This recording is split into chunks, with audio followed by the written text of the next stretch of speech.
that's setting the bar nice and low for this talk, which is always a good way to start. So the point of departure I have for my project is sort of the optimistic view is that the social sciences and empirical fields could do a better job producing knowledge. The more pessimistic view, which I tend to subscribe to, is that they do a very, very bad job of producing knowledge. And somewhere in between those two poles is probably where the truth lies. And the goal of my project is sort of threefold. One is to sort of just point out where the flaws are with the way the social sciences, and I think a lot of other fields, but social sciences are my focus, how they produce knowledge, to suggest what the alternative should be and sort of propose how you go about doing it. And then sort of the law half of me is then say, how can we take these superior methods and introduce them into legal settings to get away from the dueling partisan experts? Speaking more specifically, I think the major problem the social sciences in particular have is that they use incredibly sophisticated techniques to produce individual studies and incredibly informal, almost amateurish techniques to produce syntheses of what those studies say, despite the fact that it really is from those syntheses that knowledge comes. So we're very formal with the individual, very informal with the aggregate. We certainly need to be good with the individual. We need to be much better about the aggregate. So then what we need to do, so the proposal is, I think the social sciences need to adopt sort of these more, what's sort of called the evidence-based or more guideline-based syntheses that have been revolutionizing, I think, medicine and epidemiology, but haven't yet really made the move into the social sciences. So I have one paper that's making its slow, grinding way through peer review right now. It's going to be laying out, here's where I think the social sciences went astray. Here's their bad philosophy of science that has led them to misprioritize rigor. And here's sort of a broad idea of sort of what the general solution has to be and sort of some of the challenges it faces. The second paper was going to be a paper saying, here's my example of what these guidelines would look like for social sciences. I since come to realize that that paper is a good 4, 5, 6 years off. So the paper's going to replace that one saying, here's why it really is just so hard. That I can take one margin of quality, take one threat to one margin of quality, and just find one solution to that, and find that it takes like 16 steps just to figure out one set of guidelines for one threat to one margin of quality, one tool to one threat to one margin of quality sort of explodes, and it's going to explode across all those branches. It's going to be this huge sort of network of issues. We have to resolve it. If we can't resolve it, that's a huge failing, but it's going to take a while. So instead of actually doing just a really bad job as sort of here's how I can do it, I simply wrote a paper saying here's why it's going to be really hard to do it. In August, I'm holding a conference, bringing together actually a bunch of epidemiologists and other people who've worked on this on the medical side and some social scientists to sort of talk about how do you do this for the social sciences. And the really big wrinkle that makes it so challenging is that there's been a lot of work done on how to do these sort of randomized controlled trials. That's sort of where almost all the work's been done. Social sciences can't use trials that often. We can in some cases, but we can't just make people poor. Or there'd be IRBs would not approve of just making people poor.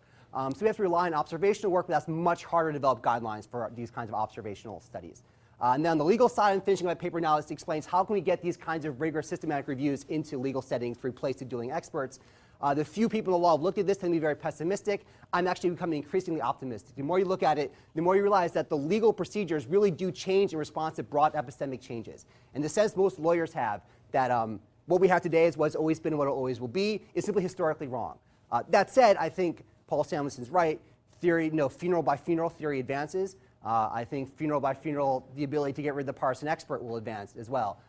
Let's be less cruel. I need a lot of judges and law professors to retire. Let's convincingly retire. Not publishing anymore, retire. And I think this will move forward. But I think this is the direction in which it will be forced ahead just because the scientization of the law has gotten to such a point that we're going to need something more than just two experts saying contradictory things to juries that lack the epistemic competence to decide what's going on. Sort of how does this tie into wisdom?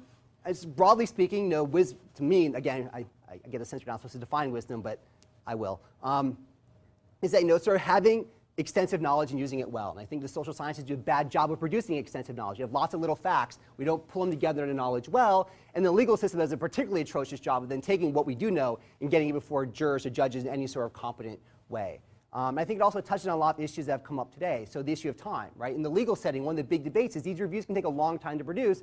And bleak house aside, our general goal is to try to get cases to go as quickly as possible, more or less. Especially if you're on the plaintiff side. Defense side is slightly debatable. But that's the tension, right? We want to sort of have as wise a sense as possible within really tight time parameters where it costs you $400, $500, $800 an hour to deal with your lawyer. We want to get through this kind of quickly. How do we balance speed with accuracy and speed with wisdom? I think it kind of touches on the idea of sort of community books too, right? Or sort of community Bibles in a way. So the big set of guidelines is the Cochrane Handbook. which is sort of clinical trials, the main guideline for trials. It's almost kind of like a Bible for the clinical trials. So how do you define your community? How do you define a set of principles to guide that community? I think in the social sciences, again, that'll be tough.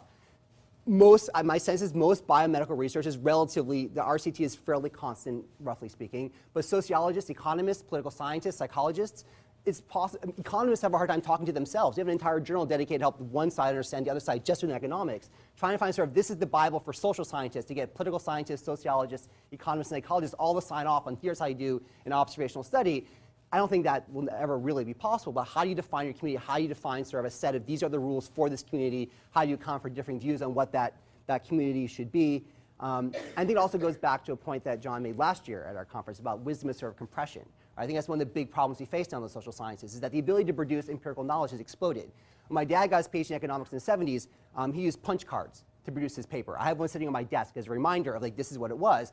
And to get 2 gigabytes of data in punch cards is a stack of punch cards 2.97 miles high, right? So I can put basically 3 miles of 1970s data on my keychain now. So our ability to produce empirical knowledge has exploded. And as a result, the amount out there has exploded. And the quality, the variation in quality has exploded.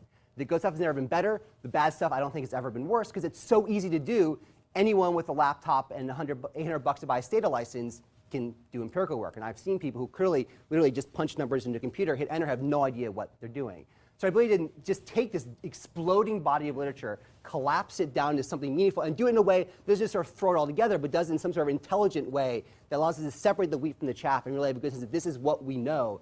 And quite honestly, often it's what we don't know, and become better about embracing that whole half of the equation too, which is sort of where the future work is going, is the law doesn't like uncertainty, right? When things are uncertain, we throw it to the jury as an issue of fact, and let the jury resolve the uncertainty. Rather than adjusting our procedure to reflect the fact that sometimes if expert A says yes and expert B says no, there's nothing for the jury to decide. It could be the fact that we just don't know, and we're not comfortable doing that in the law. So I think that's the next sort of big move for this project, is trying to say, okay, how can we create a system that that's much better at sort of embracing our growing appreciation of just how much we don't know, and better gets into things we actually can say we accurately do know. And I just hit 0, so I will stop right there.